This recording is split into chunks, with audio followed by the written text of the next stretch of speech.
My father cheated while my mother was dying. Say a few words, son, he urged at his wedding toast. I did, and I burnt his fairy tale to the ground.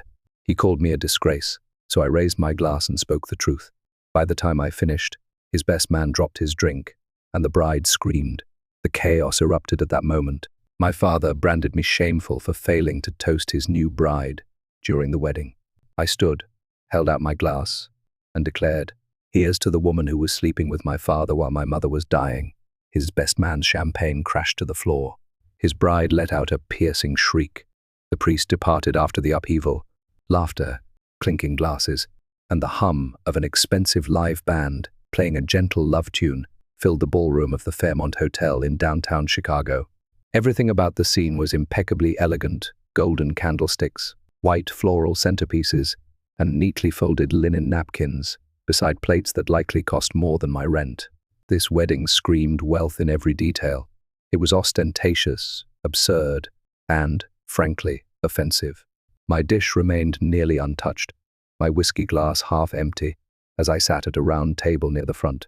My sister, Emily, sat beside me, nervously picking at her navy blue dress. "You okay?" she asked quietly. I exhaled through my nose. Peachy, the man of the hour, our father, James Carver, stood near the dance floor, grinning as if he hadn't set our family ablaze. Her eyes darted to him. He wrapped his arm firmly around the waist of his new bride, Cassandra, who had been his partner long before my mother passed. I gripped my glass tighter. This wasn't where I belonged. I hadn't planned on attending. I'd thrown the thick, gold-embossed invitation straight into the trash without hesitation. Then Emily called. "Michael, please," she pleaded, her voice breaking over the phone. "I know you hate him, I do too, but I can't face this alone." I pinched the bridge of my nose. "You really want to sit through Dad marrying her?" "No," she said, "but if I have to suffer through it, I need you there with me." So, I found myself on a plane to Chicago, sitting in a stiff chair at an extravagant wedding, watching my father play happily ever after with the woman who helped dismantle our family. The worst part, the guests were eating it up. To them, James was a respectable man, a prominent attorney, a devoted father, a widower who had found love again. They didn't know the truth, that he was sneaking around with Cassandra while my mother, Elizabeth Carver, was dying of ovarian cancer, barely able to lift her head from the pillow. "Are you drinking that or just staring at it?" Emily asked beside me. My fingers were still wrapped around my whiskey glass. I blinked, letting the burn settle in my throat, and took a slow sip. "Both," I said bitterly. She gave a low chuckle, but her face remained tense. "I don't know how you're holding it together right now. Who says I am?" All night I felt my father's eyes glancing my way. He didn't want me here, I knew it. He was trying to paint a perfect picture, and I wasn't part of it. But Emily had insisted, and he'd reluctantly invited me, likely assuming I'd decline. He should have been thrilled I was about to order another drink when he did something that sealed his fate. His glass clinked, silencing the ballroom. With that charming, well-practiced smile he used in courtrooms and country clubs, James cleared his throat. "First, I want to thank everyone for being here tonight," he said. "This is a special day, not just for me, but for Cassandra. We're so blessed to have such incredible family and friends to celebrate this new chapter in our lives." Polite applause followed. I clenched my jaw. Like the last chapter of my mother's life, this new one was a book he was eager to close. "Of course," he continued, "I want to acknowledge my children, Emily and Michael." My stomach churned. They've been through a lot this past year, and I know transitions can be tough.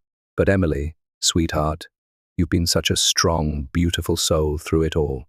I couldn't be prouder of the woman you've become. Emily gritted her teeth and forced a smile. Then he turned to me. "And Michael," he said. I met his gaze with a blank stare. His voice remained calm and polished. "I know we've had our differences, but family is family. In the spirit of unity, I'd love for you to say a few words." My body froze. The room fell silent. Emily looked as shocked as I felt. My father gave me an expectant smile. "Come on, son. Don't be a disgrace." The words hit like a punch to the gut. My temper snapped. I stood slowly, lifting my glass. The room watched, waiting. I took a deep breath. Here's to the woman who was sleeping with my father while my mother was dying. The impact was instant. A collective gasp echoed through the crowd. A fork clattered onto a plate. My father's best man, Thomas, fumbled and dropped his champagne glass. Cassandra's perfect smile vanished, her face draining of color.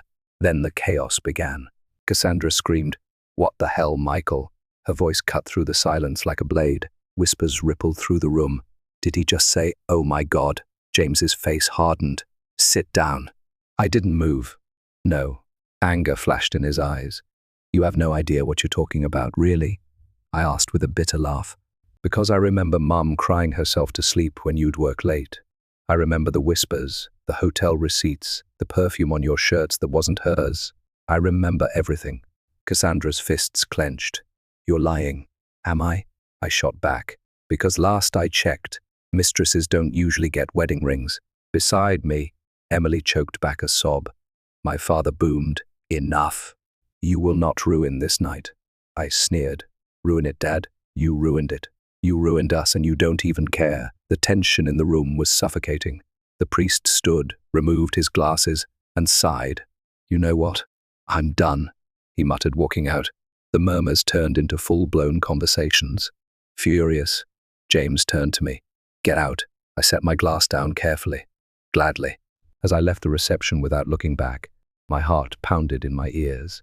The dimly lit grand hallway outside was lined with ornate mirrors and lavish floral arrangements, reflecting the face of a man who had finally spoken his truth. I needed to breathe. With trembling hands, I pushed open the heavy doors to the outdoor terrace. The crisp Chicago night air felt like a slap against my heated skin. Leaning on the stone railing, I gripped the edge until my knuckles turned white and took a deep breath. The quiet out here was a stark contrast to the chaos I'd left behind. I'd burned my father's wedding to the ground after he called me a disgrace. I exhaled, my breath visible in the chilly air. Was I supposed to feel guilty? I felt relieved, furious, and somewhere in between. "Michael," Emily's voice made me turn. She had followed me onto the terrace, her shoes clicking on the stone. Her eyes were misty with tears, her cheeks flushed. "You okay?" I asked softly. She laughed shakily, running a hand through her dark curls. "Am I okay? I should be asking you that." I wiped a hand across my face, looking away. "I don't know, Emily. I couldn't let him get away with it." "You didn't," she said firmly. "Believe me, you didn't." I glanced at her. "Was I out of line?" She snorted. "Out of line? Michael, you just obliterated Dad's wedding." "Out of line is an understatement," I exhaled sharply. "Yeah." She crossed her arms and leaned against the railing beside me. "I mean, I probably wouldn't have done it that way, but I don't blame you. Not even a little." Silence fell between us, the distant city lights twinkling. After a moment, Emily whispered, "Mom would have wanted this, wouldn't she?" I swallowed the lump in my throat. "Yeah," I murmured. "I think she would have." She nodded, blinking rapidly. I took her hand and squeezed it gently. "Are they still in there?" I asked. She took a shaky breath. "Oh yeah, the guests are still whispering. Dad's trying to do damage control, but it's bad." Cassandra looked like she was going to explode, and the priest actually left straight up, walked out. A dry laugh escaped me. "Good." Emily grinned. "Honestly." "Yeah." The door behind us creaked open. We turned to see our father, James Carver, standing there. His jaw was clenched so tightly, I thought his teeth might crack, his face taut with barely contained rage. His tuxedo jacket was unzipped, as if he'd yanked it open in frustration. His hands balled into fists at his sides. "Emily," he said in a low, steady voice. "Go inside." She stiffened. "No." His gaze shifted to me. I stepped forward, positioning myself between them. "She stays." His nostrils flared, but his voice remained even. "I don't want to do this here." I sneered, pointing toward the ballroom. "Oh, now you care about appearances. Pretty sure that ship sailed when you called me a disgrace in front of 200 people. He clenched his jaw. "You humiliated me." I laughed without humor. "You embarrassed yourself, Dad. You could have let me sit there in silence, but no, you had to drag me into it. You had to make me play along with your little fairy tale." He stepped closer, his voice low. "You had no right to do what you did." I met his eyes, unflinching. "And you had no right to do what you did." His gaze darkened. "You don't understand." I cut him off. Don't you dare try to justify it. I was there, Dad. I saw what it did to her. I saw Mom waste away in that hospital bed while you AITA Tau Alpha Nu off with her. Beside me, Emily took a sharp breath, but stayed silent. James exhaled slowly, as if trying to regain control. You don't know what my marriage to your mother was like. My blood ran cold. Excuse me? His face hardened. Michael, it wasn't perfect. He stopped, shaking his head. There were issues long before Cassandra. The first stared at him, stunned, then rage erupted. You don't get to do that. You don't get to rewrite history to make yourself feel better. She loved you. She trusted you. And you repaid her by cheating on her while she was dying. His lips tightened. I was unhappy. I laughed, incredulous. You were unhappy? I stepped forward. Do you have any idea how much pain Mum was in, how she clung to the hope that maybe you still loved her? And you were, what, bored? James's expression darkened. Watch it. No, I snapped. You watch yourself. I'm done letting you pretend you're the victim here. You made a choice, Dad.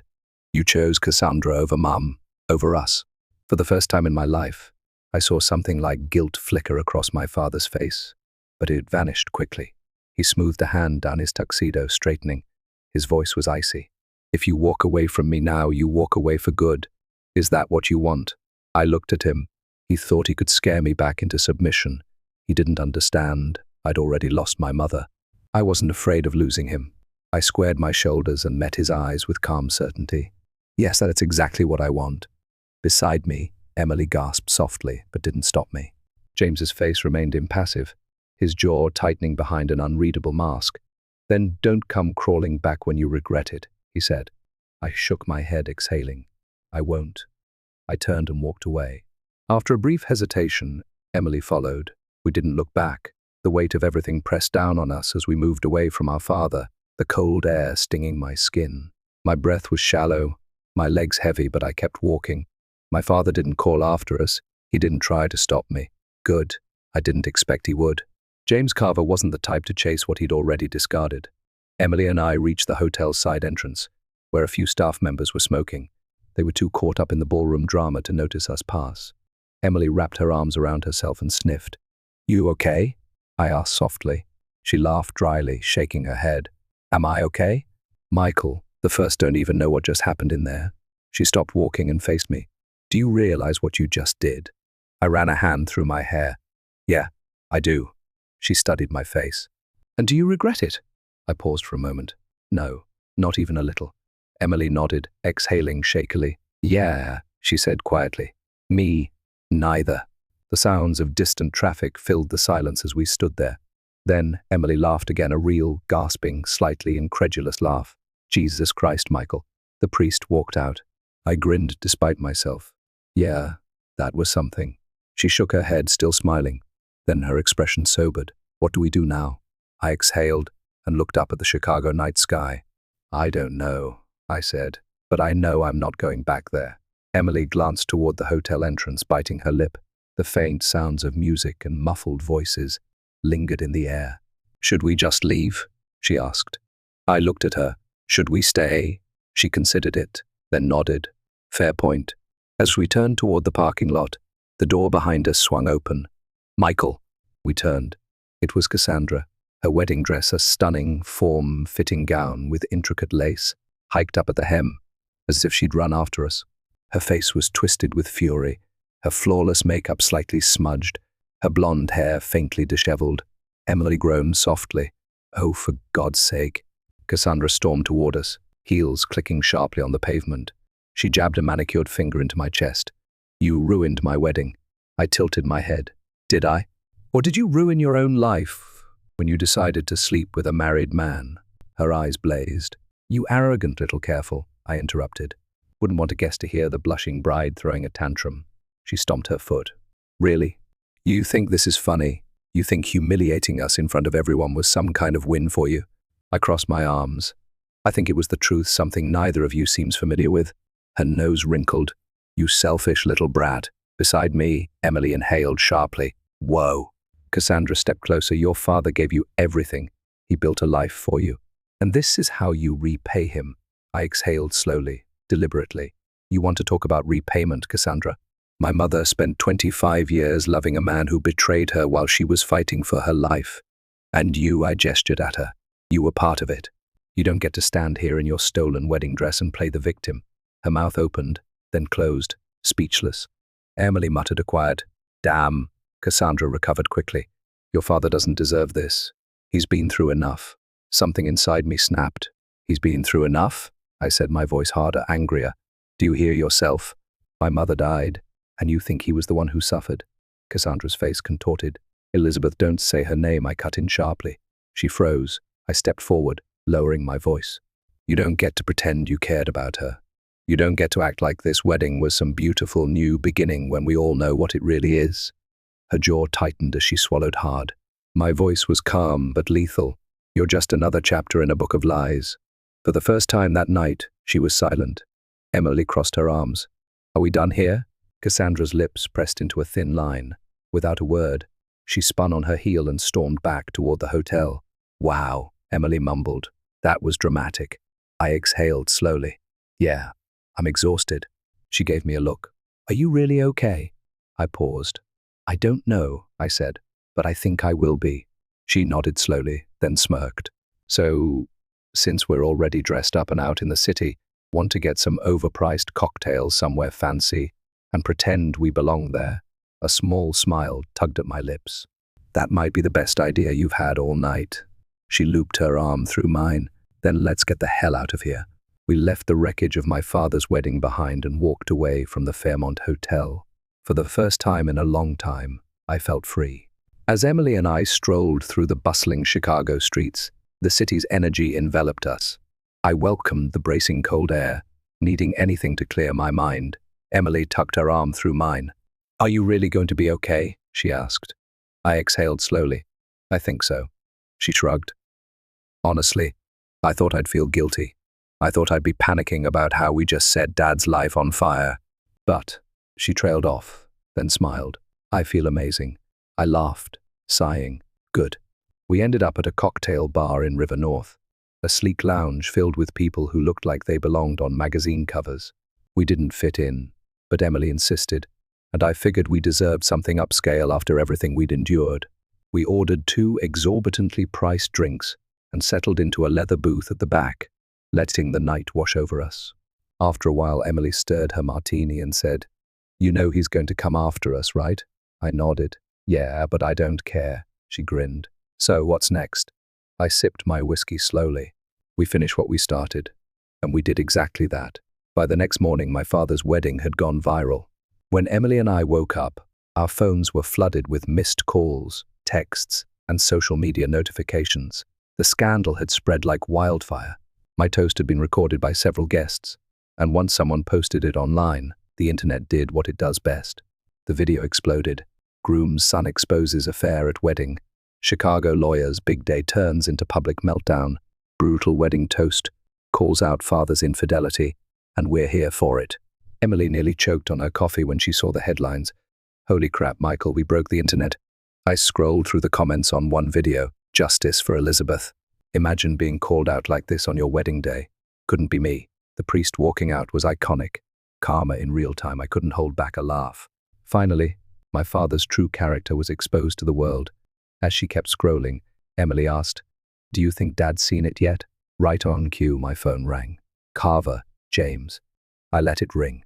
Emily raised an eyebrow. "You're not going to answer?" I sipped my coffee. "Nope." She smiled. "Cold. I like it." But I wasn't done. Over the next few days, my father's pristine reputation began to crumble. His law firm, which prided itself on integrity, was unhappy with the scandal. Clients started pulling away, unwilling to be associated with him. Then more rumors surfaced. People began digging. Cassandra wasn't his only affair. There had been others, several, some spanning years before Mom's illness. Emily and I didn't need to do anything. The internet did the work for us. A week later, my father resigned from his firm. A week after that, Cassandra deleted all her social media accounts. The final blow came when Cassandra left him. The public outrage and humiliation were too much for her. She'd signed up for a life of luxury and prestige, not to be the woman from that viral wedding disaster. So, she packed her bags and walked out of his life just 2 months after their catastrophic wedding. Poetic justice. One afternoon, Emily and I visited Mom's grave. It was quiet, serene. The setting sun cast a golden glow over the rows of headstones. I brushed away some fallen leaves and placed a bouquet of fresh lilies beside her headstone. "Hey, Mom," I whispered. "You won't believe what we did." Emily, kneeling beside me, laughed softly. "You would have loved it." I exhaled, staring at her name etched in stone. For the first time, in a long time, I felt like I could breathe, as if we'd finally given her the justice she never got in life. I had no regrets. James Carver made one attempt to reach out a half-hearted, pathetic voicemail. "Michael, the first no things got out of hand, but you're still my son. We should talk." I deleted it without listening to the rest. I moved forward with Emily. As for my father, last I heard, he was living alone in a downtown condo. His reputation was in tatters, his career in ruins. Honestly, I couldn't have imagined a more satisfying form of retribution. For the first time in my life, I was free, and that was enough.